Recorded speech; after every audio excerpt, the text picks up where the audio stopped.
2006 has come and gone, and the world will never be the same. Every year brings incredible science news, but yeah, I do think 2006 has just been an amazing year. From the emergence of never-before-seen species... It's a brilliant discovery. The animals were so tame because they'd never encountered humans before. ...to punishing extreme weather events across the globe. There could be more hurricanes because the temperature is rising. ...to exciting technological, archaeological and scientific breakthroughs in Europe, Asia and beyond. Finds like this don't come along very often. It's just going to be a different world. Hold on tight. We're about to hit the rewind.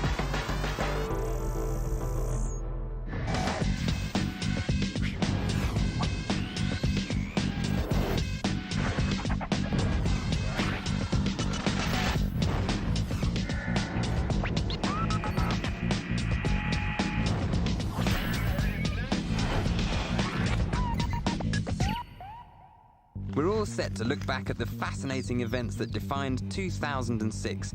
An eye-opening review that will culminate with the 3 biggest stories of the year. So let's start our rewind of 2006 in the Foham Mountains of Indonesia, where 11 scientists were on a once-in-a-lifetime expedition. And on February the 7th, they announced the results of their 15-day trek, a Garden of Eden containing a treasure trove of never-before-seen animals and plants. The discovery of this new species in this unknown so-called Garden of Eden in Papua New Guinea is one of the most exciting scientific stories of the year. It really appeals to the explorer in all of us. West Papua contains areas as wide as 300 kilometers still untouched by man. What an incredible thing to go into an area that's literally unadulterated by humans and see what's out there. The scientists who went out there were actually dropped by helicopter and then had to hike to find this area. So it was very unlikely that anyone was going to just stumble on it by accident. The expedition was led by Bruce Beeler of Conservation International. You're dropped through the clouds. You're left, the helicopter goes away. There's not a single trail, no sound of cars, no planes going over even. Just absolute isolation. It's really a lovely kind of isolation. What they found in that isolation is remarkable. The smoky honeyeater, the first new bird discovered in New Guinea since 1939. The golden-mantled tree kangaroo, one of the rarest marsupials in the world. A new species of frog, only 14 millimeters long, detected only by the sound it made under the forest leaves. And Berlepsch's 6-wired bird of paradise. Its precise home range was never known, until now. It's pretty rare to find large animals that hadn't been discovered before. These are range extensions for these animals, and it's very exciting in that this tells us that there are other refuges for these animals. This little mountain range is big enough, high enough, wet enough to be producing its own species. These are species that live nowhere else on Earth. People have gone just about everywhere on this planet, but there are parts of the world, particularly islands in Indonesia, that are fairly unexplored. And it's very important to protect these areas in the long run if we really want to preserve the biodiversity of our planet. New species are found every year, but these discoveries are unusually extensive.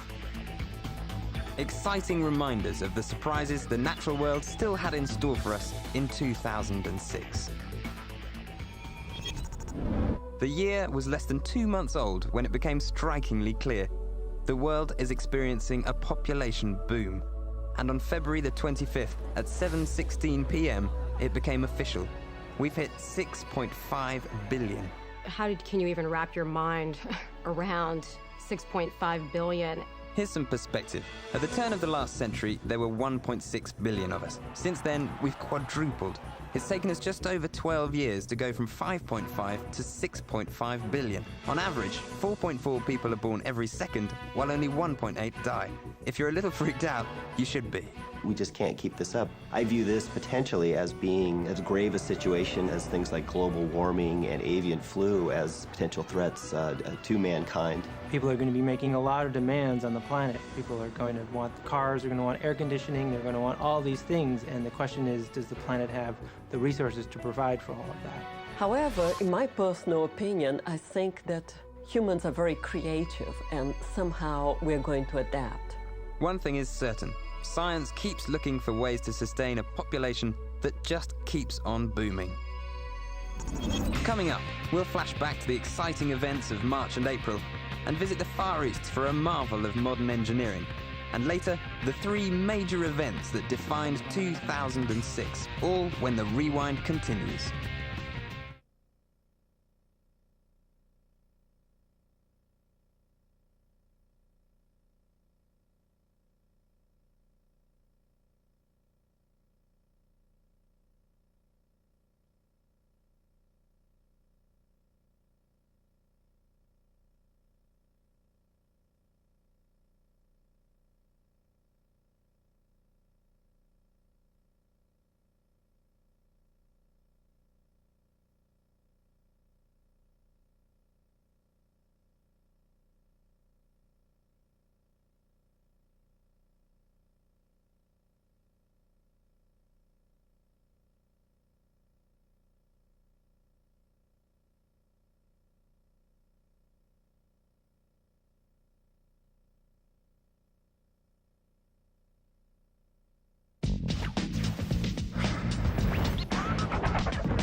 Less than 2 months into 2006, archaeologists in Asia announced that they had uncovered a lost city.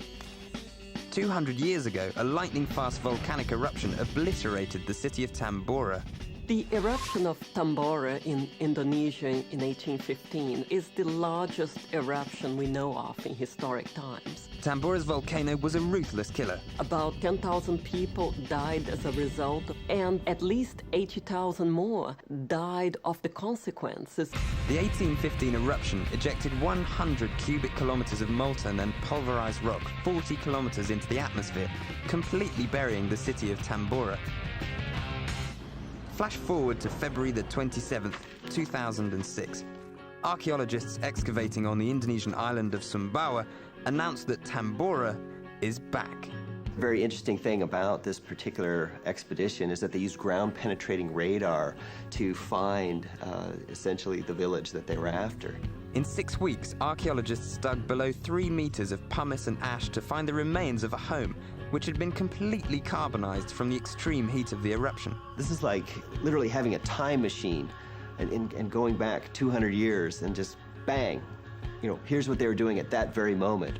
Artifacts found by the expedition offer a unique glimpse into what life was like for Tamborans before their world suddenly ended. An eerie reminder in 2006 of the power of a sleeping giant that awakened with fury almost 200 years ago. Now, let's take a look at some of the more bizarre breakthroughs of 2006. In January, scientists in Taiwan bred 3 green pigs by adding jellyfish DNA to them. Believe it or not, the glow-in-the-dark porcines were created for a serious scientific purpose. Green is easier to spot during stem cell research. In the cold wilderness of Banks Island, Canada, a hunter shoots a strange animal. Half polar bear, half grizzly bear, it's the rarest of rare hybrids. Scientists wonder, did a grizzly wander into polar bear territory searching for food? And more importantly, who pursued who? Science magazine reports the creation of a robot arm with a human touch. This new sensor can feel the texture of objects with the same degree of sensitivity as a human finger, a revolutionary discovery that could aid in everything from surgery to cancer detection. Cuban rancher Raul Hernandez unveils a strange new cow, no larger than a dog. Hernandez proudly boasts that his 2-foot-tall bovines produce as much milk as regular cows, but are easier to work with. He calls his new animals patio cows. In mid-March of 2006, an ominous warning was issued. There's a 50-50 chance that bird flu will transmit human to human. Dr. Robert Webster is known as the flu hunter. He's spent the last 9 years trying to outsmart the virus known as H5N1, which he calls the scariest thing he has ever seen.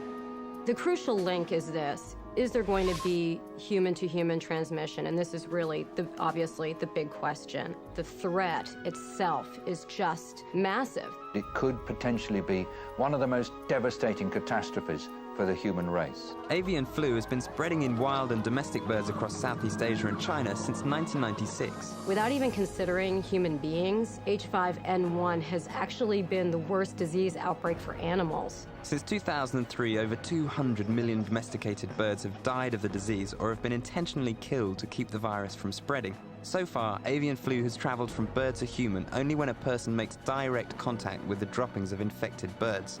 But viruses like this mutate very rapidly, and it could come in a strain that can be passed from human to human. As many as 142 million people could die worldwide if a worst-case scenario develops, with global losses running at $4.4 trillion. Even a mild pandemic could kill 1.4 million people. Bird flu is kind of a hard risk to compare to other threats to the human race. You can suddenly have the flu become this pandemic, and by the time people realize what's happening, it may be too late. Here are the bird flu facts. As of September 2006, the virus had been reported in 53 countries, infecting humans in 10 of those countries. All told, 251 contracted the virus and 147 have died, a relatively small number. But it's the number behind the number that worries Webster and other experts. That's a fatality rate of over 50%, outstripping any human flu epidemic on record. The last major pandemic we had was the Spanish flu of 1918, and this killed approximately 20 to 40 million people. That's as many people died as in World War II. Using the lessons learned from the Spanish flu, scientists are working feverishly to prevent a bird flu pandemic. 2006 has really been a wake-up call, not just for scientists to understand how bird flu jumps into humans, but how we're going to be ready for it, because it will happen. There is little natural immunity to avian flu in the human population, which is why the world continues to be vigilant and why the flu hunters' warning of March 14th, 2006 should not go unheeded.